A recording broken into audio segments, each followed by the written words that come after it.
नमस्कार दोस्तों, स्वागत है आपका आज की इस नई वीडियो में। इग्नू की BS KG 178 बुक है प्राचीन भारतीय राजनीति। इसकी इकाई 11 है। इसको हम इस वीडियो में कंप्लीट करने वाले हैं, जिसका नाम है केंद्रीय सभा व स्थानीय शासन।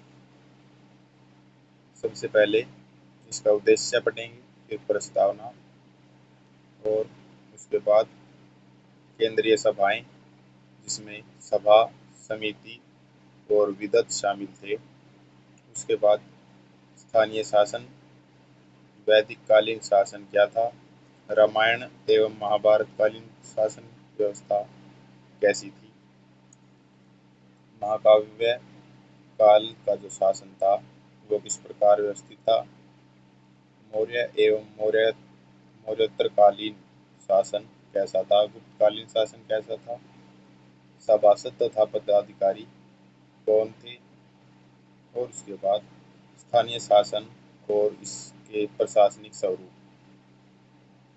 तो चलिए शुरू करते हैं।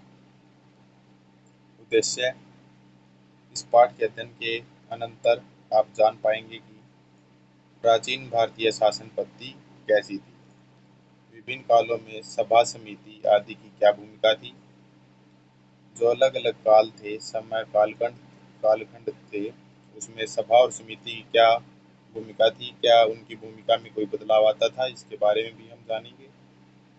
उस समय का स्थानीय शासन किस प्रकार अपने सभासदों एवं अधिकारियों का उपयोग करता था। जो उस समय का स्थानीय शासन था वो किस प्रकार अपने सभासद यानी सभा के जो मंत्री वगैरह हैं, मंत्रीगण और अधिकारी थे, उनका उपयोग करता था। अधिकारीगण किस प्रकार शासन में राज्य को सहायता पहुंचाते थे, शासन चलाने में अधिकारीगण की क्या भूमिका थी, इसको भी हम जानेंगे। तो प्रस्तावना देखिए। प्राचीन कालीन नेतृत्व अपने कार्यों के सम्यक संपादन के लिए सदैव किसी न किसी केंद्रीय संस्था पर निर्भर रहता था। जो प्राचीन काल के समय जो राजा थे, शीर्ष नेतृत्व था राज्य का, वह अपने कार्यों के लिए जो केंद्रीय सभा थी उस पर निर्भर रहते थे। उनसे जानकारी इकट्ठा करना वगैरह सब कुछ जो काम है केंद्रीय संस्था पर निर्भर रहकर ही करते थे। वे केंद्रीय संस्था उसका दिशा निर्देश करती थी राजा का। वैदिक साहित्य में ऐसी संस्थाओं को सभा, समिति, संगति, परिषद, विदत आदि नामों से जाना जाता है। राजा विभिन्न राजनीतिक कार्यों के लिए इन संस्थाओं से परिचर्या एवं परामर्श के साथ ही कार्य करता था। जो राजा होता था वह राजनीतिक कार्यों के लिए इन संस्थाओं से पहले बातचीत कर परामर्श लेता था, इनसे ही निर्णय लेने से पहले। और इन संस्थाओं का स्वरूप राजनीतिक मात्र न होकर बहुमुखी और बहुउद्देशीय था। इन सब का केंद्रीय सभा ही हुआ करती थी। इन केंद्रीय सभाओं ने ही कालांतर में एक सुदृढ़ स्थानीय शासन की नींव रखी थी। प्राचीन काल में राजनीतिक व्यवस्थाएं उक्त केंद्रीय सभाओं के माध्यम से शासन कार्य संचालित करती थी। भारतीय लोक अथवा स्थानीय शासन अपने वर्तमान स्वरूप में विरासत एवं निरंतरता का परिणाम है। जो आज के समय भारतीय लोक और स्थानीय शासन है, उसका जो स्वरूप है वह उसी परंपरा जो चली आ रही परंपरा था उसकी विरासत है, और इसी परंपरागत स्थानीय शासन का अनुसरण आधुनिक लोक शासन है। ऐतिहासिक कालक्रम की दृष्टि से प्राचीन भारतीय प्रशासन को सुविधानुसार वैदिक काल, रामायण, महाभारत काल और मौर्य काल और गुप्त काल में विभाजित किया जा सकता है।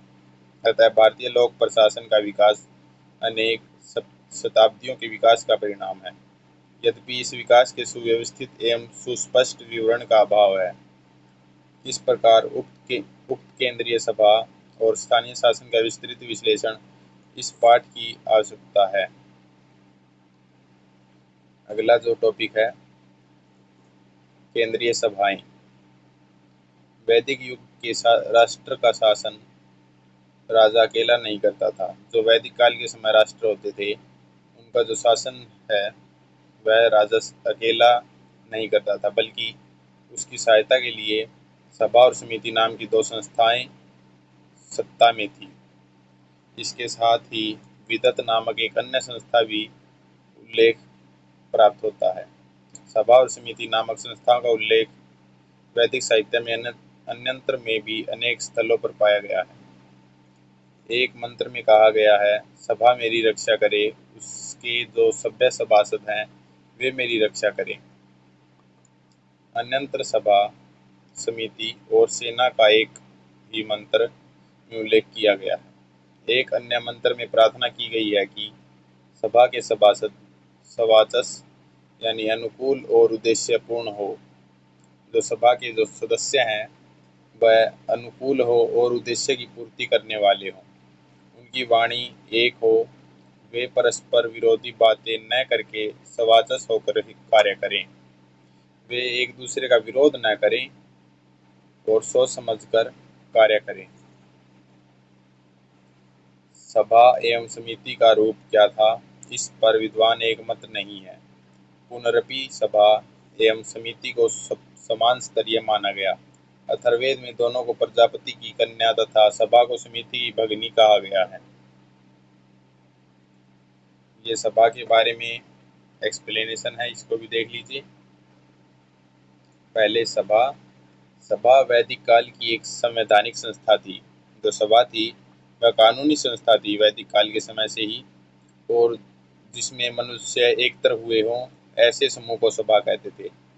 ऋग्वेद में सभा शब्द का उल्लेख 8 बार हुआ है। जो ऋग्वेद है उसमें सभा शब्द का उल्लेख 8 बार हुआ है। सभा शब्द एक स्थान, सभागार तथा सम्मेलन कक्ष को इंगित करता है, जहाँ लोग एकत्र होकर अपनी संगोष्ठी करते थे। सभा में जो है, सभा एक ऐसा स्थान, सभागार और सम्मेलन कक्ष है जहाँ सभी लोग एकत्र होकर यानी इकट्ठा होकर वाद विवाद चर्चा करते थे, जो निर्णय लेने होते थे उसके विषय पर। ऋग्वेद के अष्टम मंडल में एक उदाहरण है कि इंद्र के ऐसे समर्थक जो अश्वों, रथों इत्यादि से युक्त धनी तथा धन संपदा से संपन्न थे सभा में जाते थे। यानी सभा में कौन जाते थे? जो समर्थक, जो इंद्र के समर्थक थे, घोड़े, रथ इत्यादि से युक्त, यानी उन पर घोड़ा, बैल ये सब पूरी भारी मात्रा में होते थे, और जो धनवान होते थे वे लोग सभा में जाते थे। ऋग्वेद के एक मंत्र में कहा गया है कि तुम अपने घर को भद्र बनाओ, तुम्हारी वाणी भद्र हो और तुम चिरकाल तक सभा में रहो। एक अन्य मंत्र में यह शब्द आया है, वे सब सदा सभा में जाते हैं। अन्यंत्र सभे विप्र का उल्लेख है, जिससे सूचित होता है कि सभा के सदस्यों को सभे कहा जाता था। यह एक सुसंगठित संस्था थी, पर कभी कभी सभा में आमोद प्रमोद भी होता था और लोग वहां जाकर जुआ आदि भी खेला करते थे। जो सभा है उसमें यानी एक सुसंगठित यानी तौर तरीके से चलती थी सभा, और कभी कभी उसमें हंसी मजाक हो जाता था, चुटकुले कहानियां भी सुनाई जाती थी, और कई बार लोग उसमें जुआ खेलने भी जाते थे, यह समझते हुए कि हम ही विजयी होंगे। वे जुआ खेलने जाते थे कि हम ही जीतेंगे। वहाँ उनके पासे बिखरे रहते थे। वैदिक राष्ट्रों व जनपदों में सभा नाम की संस्था प्राय विकसित हो चुकी थी। अथर्ववेद में सभा को नरिष्ठ कहते हुए प्रार्थना की गई है कि हे सभे, हम तुम्हारे नरिष्ठता यानी अरिष्टरहिता नाम को जानते हैं। तुम्हारा यह नाम उचित है। जो कोई भी सभासद है वे मेरे साथ समान विचार और वाणी वाले हों। विम ते सभे नाम नरिष्ठा नाम व असि ये ते के च सभासदस्ते में संतु सवाचस। या नरिष्ठा शब्द की व्याख्या सायणाचार्य ने इस प्रकार की है, जहाँ बहुत से लोग एकत्र होकर एक बात कहें, उसका उल्लंघन दूसरों को नहीं करना चाहिए। वाजसनेयी संहिता में सभापाल का उल्लेख है। जो सभापाल है, जो सभा का रक्षक हुआ करता था, यानी सभा के दरवाजे पर खड़ा रहता था। सभा के सदस्य कृषि, पशुपालन पर चर्चा करते थे, जुआ खेलते थे तथा स्तुति करते थे। अनंतर सभा एक पितृसत्तात्मक और अभिजात्य प्रकृति की होती चली गई। जो बाद में सभा है वो पितृसत्तात्मक होती गई और अभिजात्य प्रकृति की होती चली गई। उत्तर वैदिक काल में स्त्रियों की उपस्थिति भी समाप्त हो गई। अथर्ववेद में युवराज की उपस्थिति ने सभा, जो अथर्ववेद है उसमें युवराज की उपस्थिति से सभा पूर्ण मानी जाती थी। यानी जो राजा का पुत्र होता था वह सभा में उपस्थित होने के बाद ही सभा पूर्ण मानी जाती थी। वस्तुतः वैदिक साहित्य में सभा का स्वरूप उच्च वर्गीय ही प्रतीत होता है। सभा के सामान्य जनजातीय होने का कोई उदाहरण उपलब्ध नहीं है। यानी जो सभा है जिसको हम सामान्य जनजातीय का समूह मान लें, ऐसा कोई उदाहरण नहीं मिलता है। बुद्धिजीवी सच्चरित्र जनसभा में स्थान पाते थे।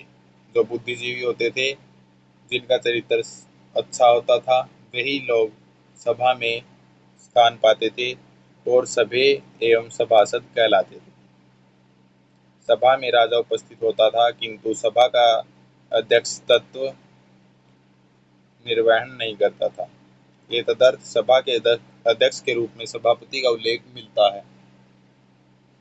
सर्वाधिक महत्वपूर्ण है कि राजा सभा का परामर्श ग्रहण करता था और उस परामर्श को सबसे अधिक महत्व देता था। राजा के लिए सभासदों के समर्थन के बिना कार्य करना संभव नहीं था। सभा के उक्त उल्लेखों से ज्ञात होता है कि सभा का मुख्य कार्य वैधानिक अथवा न्यायिक था। जो सभा का मुख्य कार्य था न्याय करना था और विधान को संचालित रूप से चलाना था। सभासद और सभाचर परवर्ती शब्दों से इतना अवश्य स्पष्ट होता है कि सभा में न्यायालय का अंश दिखता है, लेकिन प्रारंभ में यह न्यायालय की अपेक्षा न्यायिक संस्था के रूप में थी, जिसमें वह विवाद के निर्णय के साथ नीति निर्धारण, राजा की नियुक्ति और राजा को पद से उतारने आदि का व्यापक कार्य करती थी। के.पी. जायसवाल ने शुक्ल यजुर्वेद के संदर्भों के आधार पर यह माना है कि पीड़ित व्यक्ति सभा में न्याय प्राप्त करने जाता था। धर्माय सभाचरण सभा को समान विचार से प्रभावित होने वाली मानते हुए जायसवाल का कहना है कि सभा राष्ट्रीय न्यायपालिका के समान थी। जो सभा है नेशनल जुडिशियल के तौर पर मानी जाती थी, यानी सुप्रीम कोर्ट के तरीके से आप समझ लीजिए सभा को माना जाता था। वह दंड विधि की अंतिम सभा थी। शतपथ ब्राह्मण में समिति के साथ सभा का नाम इस रूप में आया है कि राजा भूमि का दान इनके द्वारा स्पष्ट किए गए एवं लौकिक नियमों से करे। अगला जो है समिति। सभा के समान समिति का भी ऋग्वेद में अनेक स्थानों पर उल्लेख है। एक मंत्र में राजा के समिति में भाग लेने के लिए जाने का निर्देश किया गया है। सभा और समिति में क्या भेद था यह वैदिक साहित्य से स्पष्ट नहीं होता है, लेकिन वैदिक मंत्रों का भली भांति जानकर विद्वान इस परिणाम पर पहुंचे हैं कि समिति सभा की तुलना में एक बड़ी संस्था थी और यह माना जाता है कि वह संपूर्ण विश्व या प्रजा का प्रतिनिधित्व करती थी। जो समिति थी वो सभा से बड़ी होती थी और संपूर्ण प्रजा का प्रतिनिधित्व समिति करती थी। संभवतः राष्ट्र के अंतर्गत सब गांवों के ग्रामीण उसमें सम्मिलित होते थे और साथ ही विश्व के कतिपय प्रमुख व्यक्ति, सूत, रथकार और अन्य शिल्पी आदि भी उसमें उपस्थित होते थे।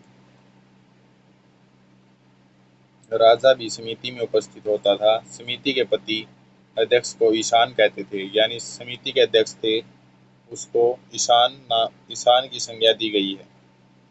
सभा समिति को की अपेक्षा छोटी संस्था थी और उसमें कतिपय विशिष्ट व्यक्ति ही सम्मिलित होते थे।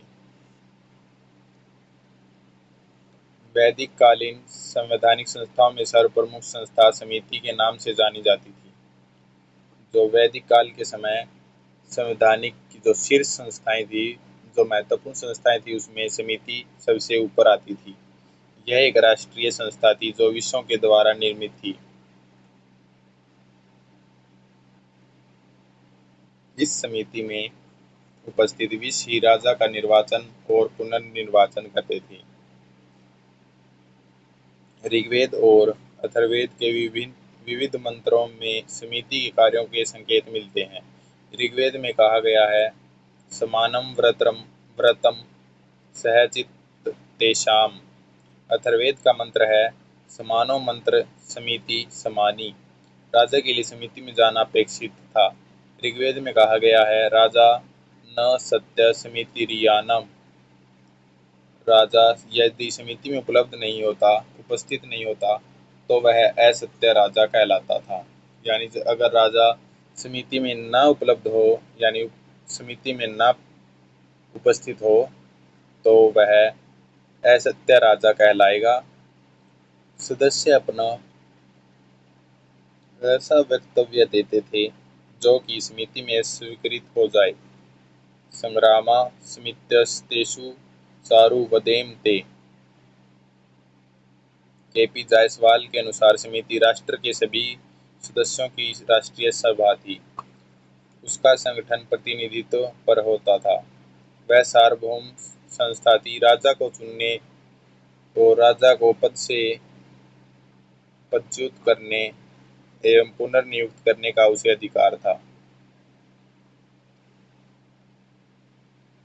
समिति के समान सभा भी सार्वजनीन संस्था थी। समिति के संबंध में प्राय स्पष्ट है कि वह राजा की नियुक्ति एवं युति आदि के में महत्वपूर्ण स्थान रखती थी। अगला पॉइंट है हमारा विदत। प्राचीन भारतीय केंद्रीय संस्थाओं की चर्चा के प्रसंग में सभा समिति के समान ही एक अन्य महत्वपूर्ण संस्था विदत के नाम से जाना गया। जो प्राचीन भारतीय केंद्रीय संस्थाएं थी, उनकी चर्चा करते समय हमें पता चलता है कि सभा समिति के अलावा एक और संस्था थी जिसे विदत के नाम से जाना गया है। इस संस्था के महत्व का अनुमान इस बात से लगाया जा सकता है कि ऋग्वेद में सभा और समिति का उल्लेख क्रमशः 8-9 बार हुआ है तथा विदत शब्द का प्रयोग 122 बार हुआ है। आप इस बात से भी विदत का महत्व पता लगा सकते हैं कि सभा और समिति का उल्लेख 8-9 बार और विदत का जो है उल्लेख 122 बार हुआ है। वाजसनेयी संहिता में 10 स्थानों पर विदत शब्द का प्रयोग हुआ है। इसी प्रकार अथर्ववेद में सभा एवं समिति का क्रमशः और 17-13 बार उल्लेख हुआ है और विदत का 22 बार। ब्राह्मण ग्रंथों में 21 बार, तैत्तिरीय आरण्यक में 1 बार। जहाँ ऋग्वेद में विदत का उल्लेख अधिक हुआ है, वहीं सभा समिति का अपेक्षाकृत कम हुआ। वहीं अथर्ववेद में आते आते विदत का उल्लेख और कम हो गया, साथ ही सभा समिति के उल्लेख में वृद्धि हो गई। यह तथ्य सिद्ध करता है कि ऋग्वेद काल में विदत महत्वपूर्ण संस्था थी, परंतु उत्तर वैदिक संहिताओं में सभा समिति का महत्व बढ़ गया था। विदत की संरचना के संदर्भ में सर्वाधिक महत्वपूर्ण पक्ष यह है कि विदत में स्त्रियों की सतत सहभागिता होती थी। जो विदत संस्था थी, इसमें स्त्रियां भी भाग लेती थी और ऋक एवं अथर्ववेद के उदाहरणों को देखा जाए तो 7 बार ऐसे उल्लेख मिलते हैं कि जिनसे न केवल स्त्रियों की विदत नामक संगोष्ठी में उपस्थिति का संकेत मिलता है, बल्कि विदत की कार्यवाहिकाओं में उनकी प्रतिभागिता सुनिश्चित होती है। ऋग्वेद के प्रथम मंडल में उल्लेखित है कि योषा विदत नामक संगोष्ठी में गई। दशम मंडल में सूर्य को विदत में एकत्रित लोगों को संबोधित करने का उदाहरण मिलता है। ये दोनों जो है स्त्रियों के नाम है जो विदत में होती थी, सहभागिता लेती थी। और इन उदाहरणों से प्रतीत होता है कि विदत सदस्य के रूप में सभा की कार्यवाहियों के प्रति स्त्रियां केवल मूक प्रतिभागी नहीं होती थी। विदत के निर्धारित कार्यक्रमों के उदाहरण भी प्राप्त होते हैं। इन कार्यवाहियों के विषय क्या होते थे, इस संबंध में अस्पष्ट संकेत मिलते हैं। अगला जो पॉइंट है, स्थानीय शासन। प्राचीन काल में विभिन्न प्रकार के प्रशासन प्रचलित रहे हैं। जो प्राचीन काल से इस अनेक प्रकार की शासन व्यवस्था चलती आ रही है, वो प्रचलित रही हैं। भारतीय प्रशासन का जो प्रारंभ माना जाता है, सिंधु सभ्यता से भी अधिक प्राचीन है। सिंधु सभ्यता काल के प्रशासन के लिए विषय में सूचना अधिकतर अनुमानों और कल्पनाओं पर आधारित है। खुदाई में प्राप्त अवशेषों से विद्वानों ने निष्कर्ष निकाला है कि मोहनजोदड़ो और हड़प्पा के साम्राज्य व्यवस्थित तरीके से थे। पुरोहित लोग शासन करते थे, जो सुमेर के पुरोहितों राजाओं के समान थे। राज्य का स्वरूप केंद्रीकृत था और नगरपालिका शासन से लोग अपरिचित थे। इसमें वैदिक कालीन अगला टॉपिक है। इस काल में भारतीय प्रशासन का स्वरूप राजतंत्रात्मक था। राज्य और राजा को जन कल्याण साधक माना जाता था। प्रजा के विरुद्ध कार्य करने वाले राजा और पदाधिकारी पद से हटा दिए जाते थे। राजा अपने विभिन्न मंत्रियों के परामर्श से शासन चलाता था। मंत्रियों में सबसे प्रमुख स्थान पुरोहित का था। राज दरबार में गांव और निवासियों का प्रतिनिधित्व ग्रामीण नामक पदाधिकारी करता था। जो राज दरबार में उपस्थित था, गांव वाले जो थे ग्रामीण, उनका जो प्रतिनिधित्व करता था ग्रामीण अधिकारी होता था। सभा और समिति नामक जन संस्थाएं भी विद्यमान थी। समिति संपूर्ण प्रजा की संस्था थी जो राजा का निर्वाचन करती थी। सभा समिति से छोटी संस्था थी जिसकी सहायता से राजा दैनिक राज्य कार्य करता था। इस संस्था के माध्यम से ही वह अभियोगों का नियंत्रण करता था। इन दोनों संस्थाओं का राजा के ऊपर नियंत्रण था, जो आगे चलकर शिथिल हो गया। उत्तर वैदिक काल में राजा का पद वंशानुगत हो गया। इस काल में राजा निरंकुश नहीं था। इस काल में राजा के निर्वाचन का सिद्धांत समाप्त नहीं हुआ था और उसके उत्तराधिकारी जो थे, उन पर राष्ट्र के प्रमुख व्यक्तियों का प्रभाव और नियंत्रण रहता था।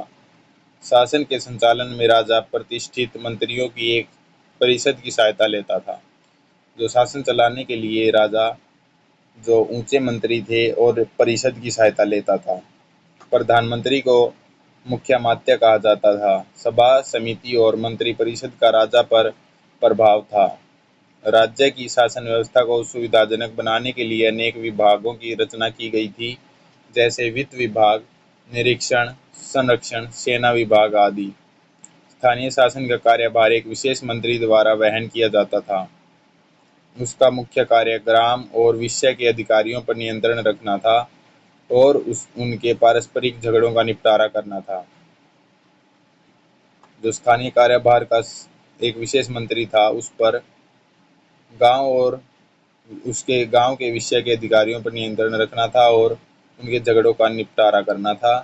न्याय व्यवस्था का सर्वोच्च अधिकारी राजा होता था तथा उसकी सहायता के लिए अन्य अधिकारी भी होते थे। अगला जो पॉइंट है, रामायण और महाभारत कालीन शासन। रामायण और महाभारत हमारे देश के अति प्राचीन महाकाव्य हैं। रामायण कालीन शासन का रूप राजतंत्रीय था तथा प्रजा सुखी और समृद्ध थी।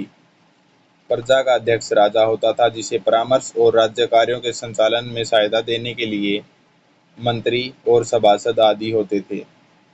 राज्य का वास्तविक उद्देश्य धर्म पालन और सदाचार को प्रोत्साहन देना, प्रजा की सुख समृद्धि को बढ़ाना तथा ज्ञान को संरक्षण प्रदान करना था। उसके साथ राजा का कर्तव्य था कि वह धर्म का पालन करे, सत्य की रक्षा करे, अधर्म का नाश करे, विनम्र रहे, देश की रक्षा करे, प्रजा की सुख समृद्धि को बढ़ाए आदि। रामायण से यह स्पष्ट होता है कि प्रशासन कार्य में मंत्रणा का विशेष महत्व और प्रचलन था। सभा या परिषद महत्वपूर्ण संस्था थी और महत्वपूर्ण अवसरों पर नियंत्रण के लिए आमंत्रित की जाती थी। सभा में अमात्य तथा चारों वर्णों के प्रतिनिधि सदस्य होते थे। रामायण से पता चलता है कि अमात्यों के अतिरिक्त और भी अनेक राज्याधिकारी होते थे। प्रशासन अनेक विभागों में विभाजित था। भारत में राज्य को सप्तांगी कहा गया है। इस युग में राजतंत्र को ही प्रमुख शासन तंत्र माना गया है। राजा उच्च आदर्शों एवं कर्तव्यों का प्रतीक था। जो महाभारत है उसमें राज्य को सप्तांगी कहा गया है, यानी सात अंगों का विश्लेषण किया गया है। इस महाभारत के युग में राजतंत्र को ही प्रमुख शासन तंत्र माना गया है। राजा उच्च आदर्शों तथा कर्तव्यों का प्रतीक था। राजा का धर्म था कि वह मन, वचन और कर्म से न्याय करे, गरीबों पर अत्याचार न करे, अपराधी को सजा दे, प्रजा के कष्टों का निवारण करे और आदि। सामान्यतः राज्याधिकारी वंशानुगत होता था। महाभारत में शासन की अनिवार्यता को स्पष्टतः घोषित किया गया है। शासन ही राजा को सुरक्षित रखता है और राज्य में शांति एवं व्यवस्था स्थापित करता है। शासन के संगठन की दृष्टि से महाभारत में दो बातों का मुख्य रूप से विवेचन है। शासन के अधिकारियों और कर्मचारियों का तथा उनकी योग्यताओं का। शासन का अध्यक्ष राजा होता था। उसके परामर्श के लिए अन्य मंत्रीगण थे। मंत्रियों के अतिरिक्त उच्चाधिकारी भी होते थे। महाभारत काल में विधि, दंड और न्याय का पर्याप्त महत्व है। संक्षेप में, रामायण तथा महाभारत काल में प्रशासन का अत्यंत सुदृढ़ और प्रजाओं के अनुकूल था। अगला जो टॉपिक है, बुद्ध काल। इस काल में कुछ गणतंत्रों का अस्तित्व था, परंतु प्रमुखतः राजतंत्र ही विद्यमान था। राजा सर्वोच्च अधिकारी होता था तथा लोक कल्याण के कार्य एवं प्रजा की रक्षा करना उसके महत्वपूर्ण कर्तव्य थे। सम्राट को प्रशासन में सहायता देने के लिए दो संस्थाएं, मंत्रिपरिषद तथा सभा होती थी। प्रशासन की सुविधा के लिए संपूर्ण साम्राज्य को विभिन्न इकाइयों में विभाजित किया गया था। सबसे छोटी इकाई जो थी ग्राम थी। बौद्ध साहित्य में महात्मा बुद्ध के आविर्भाव से पूर्व महाजनपदों के अस्तित्व का पता चलता है। महात्मा बुद्ध के समय अनेक गणतंत्रात्मक राज्य थे, किंतु 4 राजतंत्र भी थे, जो थे मगध, अवंती, वत्स और कौशल। बौद्ध साहित्य में बौद्धकालीन गणतंत्रों का वर्णन है। बौद्धकालीन गणराज्यों में प्रशासन की वास्तविक शक्ति सभा में निहित थी, जो सभागार में होती थी तथा छोटे बड़े समान रूप से उसके सदस्य होते थे। राज्य का एक अध्यक्ष होता था जिसे राजा कहते थे, जिसे चुनाव के द्वारा एक निश्चित समय के लिए नियुक्त किया जाता था। इस प्रकार बुद्ध के युग में राज्यों पर वंशानुगत राजा बल्कि गण सभाओं के प्रति उत्तरदायी व्यक्ति शासन करते थे।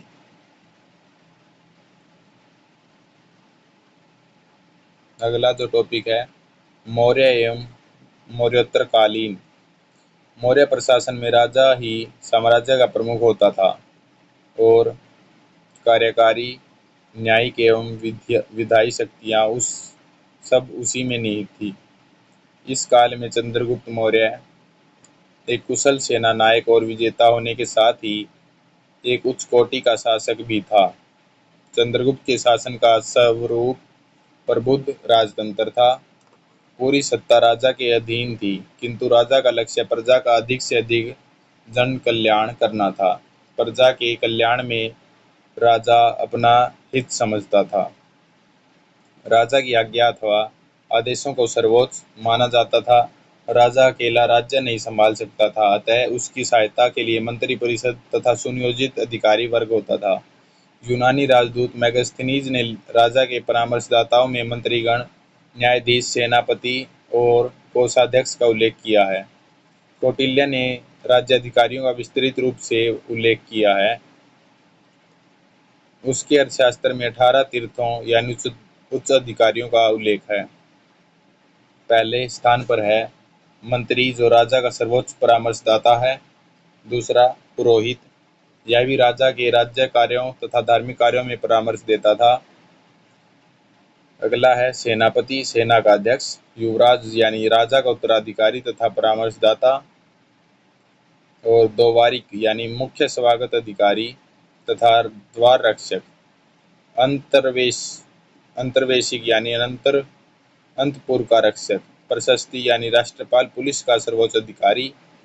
समाहर्ता यानी आय का संग्राहक। सन्निधाता यानी कोषाध्यक्ष।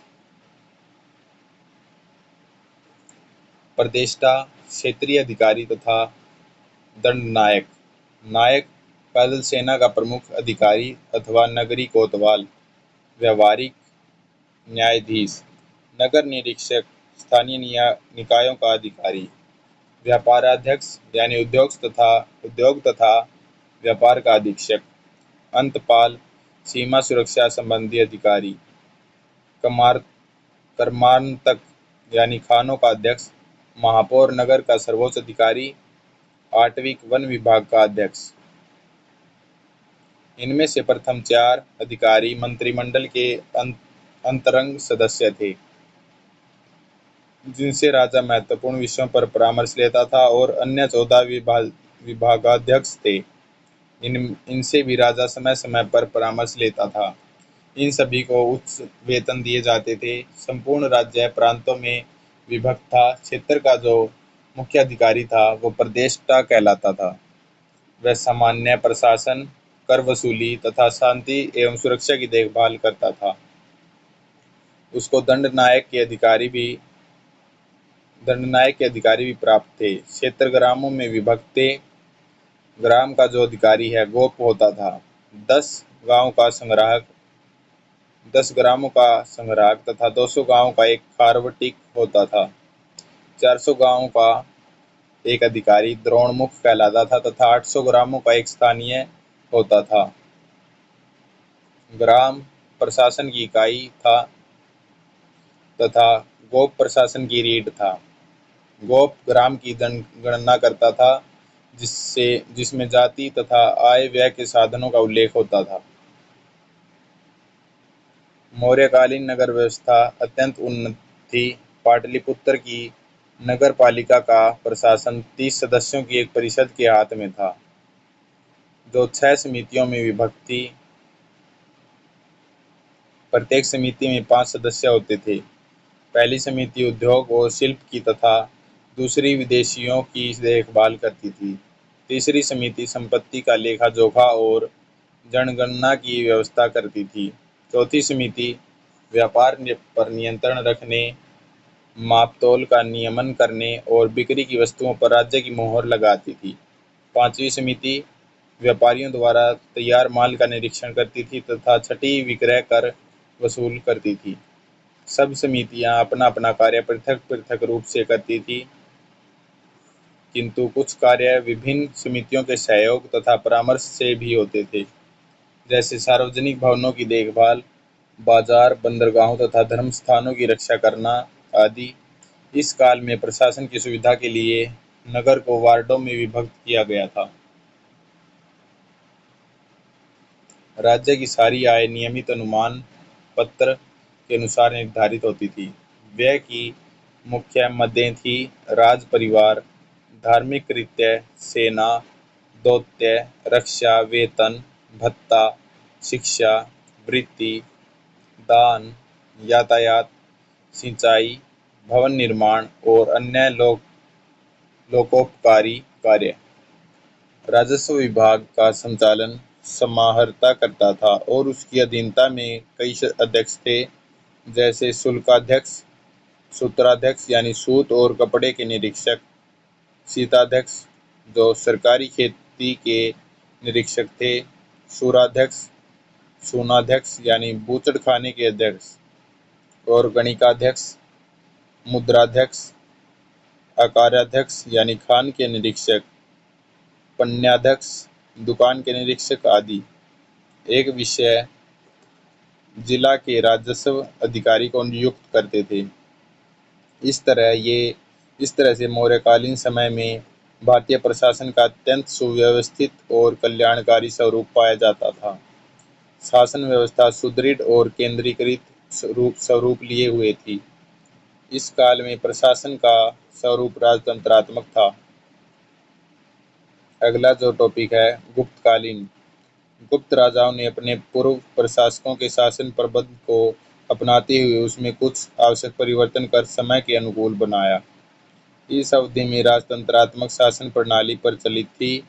राजा को प्रशासनिक कार्यों में सहायता देने के लिए एक मंत्रिपरिषद होती थी। संपूर्ण केंद्रीय शासन अनेक विभागों में संगठित था, जिसका प्रबंध मंत्री, अमात्य, कुमारामात्य आदि अधिकारी करते थे। देश में आंतरिक शांति एवं सुरक्षा के लिए पुलिस विभाग भी था। इस विभाग का सर्वोच्च अधिकारी दंडपाशिक होता था। शासन की सुविधा के लिए गुप्त साम्राज्य अनेक इकाइयों में बटा हुआ था। सबसे बड़ा विभाग प्रांत था, जिसको देश या भुक्ति कहते थे। प्रांतीय शासक भोगपति कहलाते थे। प्रांतों के बाद क्षेत्र प्रदेश आता था, जो आज की कमिश्नरी के बराबर होता है, और इससे छोटा विभाग विषय कहलाता था, जो जिले के समकक्ष होता था। प्रशासन की सबसे छोटी इकाई ग्राम थी, जिसका अधिकारी ग्रामिक होता था। ग्रामिक की सहायता के लिए एक समिति होती थी, जिसे ग्राम सभा कहते थे। संक्षेप में, गुप्त शासकों की प्रशासनिक व्यवस्था उच्च कोटि की थी और उन्होंने अपने विशाल साम्राज्य का सुचारू रूप से शासन किया। डॉक्टर अल्तेकर ने गुप्त प्रशासन की प्रशंसा करते हुए लिखा है कि गुप्तकालीन शासन प्रणाली तथा उसकी उपलब्धियों के विषय में हमारे पास विस्तृत सामग्री है, जिसके आधार पर यह निष्कर्ष निकाला जा सकता है कि वह केंद्र व प्रांत दोनों शासन की दृष्टि से अत्यंत सुव्यवस्थित थी। अगला जो टॉपिक है, सभासद तथा पदाधिकारी। अर्थशास्त्र का कथन है कि राजा को सभासदों की नियुक्ति करनी चाहिए तथा उनके परामर्श को सुनना चाहिए। इसी क्रम में वे मंत्रिपरिषद का उल्लेख करते हैं। यह अनुभवी राजनीतिज्ञों का एक छोटा सा मंडल होता था, जिसके निर्वाचन में राजा को विशेष रूप से सतर्क रहने का परामर्श दिया गया है। परिषद का मुख्य रूप से कर्तव्य राजा को परामर्श तथा सहायता प्रदान करना था, शासन करना नहीं था। सभासदों के कर्तव्य सदैव स्पष्ट रूप से अनिश्चित अथवा असीमित थे और उनकी पारिभाषिक शब्दावली में अत्यंत विविधता थी। सामान्य रूप से एक मुख्य सभासद का होना ज्ञात होता है, जिसे मंत्री या महामंत्री कहते थे। राजपुरोहित अत्यधिक प्रभावशाली होता था तथा एक यह भी संकेत प्राप्त होता है कि राजा को अंतिम निर्णय पर पहुंचने से पूर्व व्यक्तिगत रूप से उससे परामर्श लेना चाहिए। कोषाध्यक्ष यानी अर्थशास्त्र में समाहर्ता का पद वैसा ही महत्वपूर्ण था जैसा कि संधि विग्रह का। आधुनिक दृष्टि से संधि विग्रह परराष्ट्र व्यवहार का कार्य देखता था, परंतु उसके सैनिक कर्तव्य महत्वपूर्ण थे तथा आक्रमणों में प्राय वह राजा के साथ होता था। सेनापति सदैव प्रभावशाली होता था, जबकि महाक्षपालिका अथवा मुख्य लेखा अधिकारी मंत्री सभाओं में सम्मिलित होते थे। राजज्ञाओं को प्रसारित करने के लिए मंत्रियों तथा लिपिकों का एक दल रखा जाता था तथा त्रुटियों को रोकने के लिए असाधारण रूप से सतर्क रहा जाता था। सभासद एक तथा उच्च अधिकारी सामान्यतः महामात्र के साथ साथ कुमारामात्य के रूप में भी उल्लेख मिलता है। कुमारामात्य की उपाधि आदर सूचक समझी जाती थी। यह उच्चाधिकारी यहाँ तक कि ब्राह्मण वर्ग के वृद्ध मंत्री भी संभवतः सैनिक कर्तव्यों का पालन करते थे। सचिवों के भी दो रूप होते थे, मति सचिव तथा कर्म सचिव। इनमें से प्रथम सभासद तथा दूसरे वर्तमान युग के उच्च अधिकारी लोक सेवक के समान समझे जाते थे। अशोक ने एक अतिरिक्त अधिकारी श्रेणी का प्रतिष्ठापन किया था, जो धर्म महामात्र के नाम से प्रसिद्ध था। जिसका कार्य समस्त धार्मिक संस्थानों का निरीक्षण करना था तथा इस तथ्य का निश्चय करना था कि अधिकारी नीति का पालन करते हैं। अर्थशास्त्र का निर्देश है कि धन के अधिक अपहरण को रोकने के लिए विभागों के एक ऐसे अधिक अध्यक्ष होने चाहिए जिससे यह निश्चय हो जाए कि कोई एक व्यक्ति अधिक शक्ति संपन्न न हो जाए। अधिकारी वर्ग का स्थानांतर होते रहना चाहिए तथा यह में निर्देश है कि किसी भी राजकीय कर्मचारी को केवल आकस्मिक घटना के अतिरिक्त अपने उच्च अधिकारियों के परामर्श बिना कोई भी निर्णय न लेना चाहिए। अगला है स्थानीय शासन और इसके प्रशासनिक स्वरूप। प्राचीन भारतीय राज्य प्रदेशों में विभक्त था तथा ये प्रदेश क्षेत्रों तथा जिलों में बटे हुए थे। मौर्य तथा गुप्त कालों में प्रांतीय राज्यपाल की नियुक्ति प्रत्यक्ष रूप से राजाओं के द्वारा की जाती थी तथा यह सामान्य रूप से राज परिवार का सदस्य होता था।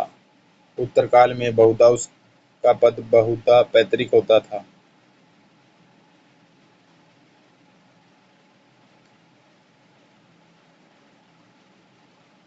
नगरों की भी अपनी परिषद होती थी। मेगास्थनीज के वर्णनानुसार 6 उपसमितियों में विभाजित 30 सदस्यों की एक समिति थी जो पाटलिपुत्र पर शासन करती थी। कुछ नगरों में स्वयं के सिक्के प्रचलित थे, इसलिए उनके स्थानीय स्वशासन अवश्य ही होंगे। भारत के अनेक भागों में छोटे छोटे नगरों तथा बड़े बड़े गांवों में परिषदें थीं। सामान्यतः नगर शासन का अत्यधिक महत्वपूर्ण तत्व नागरिक अथवा पुरपाल था। मुख्य नगरों को एक दंडनायक के अधीन रखा जाता था। ये दंडनायक स्वयं राज्यपाल भी होते थे। अर्थशास्त्र में वर्णित सरकार की शासन प्रणाली में समस्त नागरिकों की गतिविधि की देखरेख एक अधिकारी करता था। गोप कहे जाने वाले छोटे छोटे अधिकारियों द्वारा एक सतर्क प्रतिबंध आरोपित करना सम्मिलित था। ये गोप संभवतः आंशिक कार्यकर्ता के रूप में कार्य करते थे तथा मालगुजारी एकत्र करने और प्रत्येक 40 कुटुंबों का निरीक्षण करने के उत्तरदायी होते थे। ये न केवल अपने निरीक्षण में रहने वाले परिवारों के जन्म मृत्यु आय तथा व्यय का लेखा रखते थे बल्कि उन आगंतुकों का भी विवरण रखते थे जिनका वे स्वागत करते थे तथा उन परिवारों की किसी महत्वपूर्ण घटना का भी ब्यौरा रखते थे। गोपों से प्राप्त सूचना उच्चाधिकारी को प्रेषित कर दी जाती थी, स्थायी रूप से सुरक्षित रखी जाती थी। इसी प्रकार गांवों में भी लेखा सुरक्षित रखा जाता था। नगराधीश के कतिपय अन्य अधिक अनिवार्य कर्तव्य थे। वह जनमार्गों की स्वच्छता तथा अग्नि से रक्षा का उत्तरदायी होता था। उसके कर्तव्यों में दुर्भिक्ष, बाढ़ तथा भयंकर महामारी की भयंकर क्षति से सुरक्षा भी सम्मिलित थी। स्कंदगुप्त के गिरनार अभिलेख से ज्ञात होता है कि सुदर्शन बांध का पुनर्निर्माण स्थानीय अधिकारी चक्रपालित के द्वारा करवाया गया था। प्रांतीय राज्यपाल कर्णदत्त के पुत्र चक्रपालित की बांध के पुनर्निर्माण संबंधी स्मृति सूचक शिलालेखों में ऐसे शब्दों में प्रशंसा की गई है जो प्रत्यक्षतः प्रशस्ति मात्र प्रतीत होती है, परंतु इसमें नगराधीश को एक लोकप्रिय व्यक्ति के रूप में चित्रित किया गया जिसकी नागरिकों से घनिष्ठ मित्रता थी। इस प्रकार ये केंद्रीय संस्थाएं तथा उनके अधिकृत अधिकारी पूर्ण मनोयोग से राज्य के चतुर्दिक विकास के लिए समर्पित थे। इनकी कार्यशैली पर अर्थशास्त्र, मनुस्मृति, शुक्र नीति आदि ग्रंथों के निर्देशों के पालन का भी प्रभाव दिखता है। जो चैप्टर तो होता है कंप्लीट, इसका सारांश देख लीजिए। प्राचीन भारत में प्राप्त केंद्रीय सभा तथा स्थानीय शासन संबंधी उक्त विवरण से इस तथ्य में कोई संदेह नहीं रह जाता कि जो वैदिक युग है उसके समय राज्यों में सभा समिति नामक संस्थाओं की सत्ता थी जिनका राज्य के शासन में महत्वपूर्ण योगदान था। समिति संपूर्ण विश्व की संस्था थी जो राजा का चयन करती थी और जिसमें राजकीय विषयों पर जनता की सम्मति प्रकट की जाती थी। सभा में जहाँ न्याय कार्य होता था, वहाँ कुल मुख्य राजा को महत्वपूर्ण विषयों पर परामर्श देने का भी कार्य किया जा करते थे। विदत में स्त्रियों की सहभागिता से इस सत्य के ऊपर भी प्रकाश पड़ता है। स्त्रियां न केवल राष्ट्रोपयोगी श्रेष्ठ विचारों से युक्त थी, बल्कि राष्ट्र निर्माण में इनकी महती भूमिका थी। इन सभाओं ने भावी शासन व्यवस्था की आधारशिला का निर्माण किया। सभा के उक्त विश्लेषण से स्पष्ट होता है कि प्रारंभ में सभा और समिति दोनों समान एवं संप्रभु संस्थाएं थीं। सामाजिक विकास के साथ समिति की शक्ति का विकास हुआ। समिति के संगठन में ग्राम इकाई के प्रतिनिधित्व हुआ और सभा कुछ चुने हुए विशिष्ट व्यक्तियों की संस्था हो गई। समिति में मुख्य रूप से सैनिक, राजनयिक आदि विषयों पर विचार होता था। फलतः सभा समिति के निर्देशन में न्यायपालिका की शुद्ध संस्था हो गई। इस स्थिति में आते समय उसके अधिकारी दो भागों में से संबंध हो गए, समिति और राजा। जनप्रतिनिधि से उपलब्ध शक्ति समिति के साथ सब समा गई। जो न्यायिक प्रशासन की शक्ति के उदय होने के पर सभा में न्यायिक शक्ति राजा से संबद्ध हो गई। राजा को अंततः उसका रूप राज्यसभा के रूप में हो गया, फिर वह केवल न्यायालय के रूप में रही। Chapter complete. और जो मेन वर्ड है, मीनिंग्स हैं, इसको देख लें। शब्दावली। ईशान का अर्थ है समिति के पति यानी अध्यक्ष। ईशान जो होता है समिति का अध्यक्ष। गोप जो है गांव का अधिकारी जो जनगणना करता था। ग्राम जो प्रशासन की सबसे छोटी इकाई। ग्राम सभा ग्रामीण की सहायता के लिए एक समिति। ग्रामीण ग्राम का अधिकारी। दंडपाशिक पुलिस विभाग का सर्वोच्च अधिकारी। नरिष्ठ जहां बहुत से लोग एक तरह होकर एक बात कहें। प्रदेष्टा क्षेत्र का मुख्य अधिकारी। भुक्ति यानी गुप्त साम्राज्य के शासन की सबसे छोटी इकाई। भोगपति प्रांतीय शासक। महाक्षत्रपालिक यानी मुख्य लेखाधिकारी। मुख्यमात्य प्रधानमंत्री। विदत वेदकालीन एक संस्था थी जिसमें स्त्रियों की सतत सहभागिता होती थी। सप्तांगी महाभारत में राज्य के लिए प्रयुक्त विशेषण। सभा वैदिक काल की एक संवैधानिक संस्था। सभा के सदस्यों को सभ्य कहा जाता था। समिति वैदिक काल की एक संवैधानिक संस्था थी। ये इसके कुछ बहुत प्रश्न हैं, इनको आप लेसन को पढ़कर खुद से सॉल्व करेंगे, तब आपको खुद से सेटिस्फैक्शन मिलेगा। आप ये प्रश्न खुद से कवर करें और चैप्टर हमारा कंप्लीट होता है। आज की वीडियो में इतना ही। मिलते हैं नेक्स्ट वीडियो में। वीडियो अच्छी लगी हो तो लाइक करें, चैनल को सब्सक्राइब करें, बेल नोटिफिकेशन को भी ऑन कर दें ताकि हमारी जो नई वीडियो आने वाली होती है उसकी नोटिफिकेशन आपको सबसे पहले मिल जाएगी। धन्यवाद।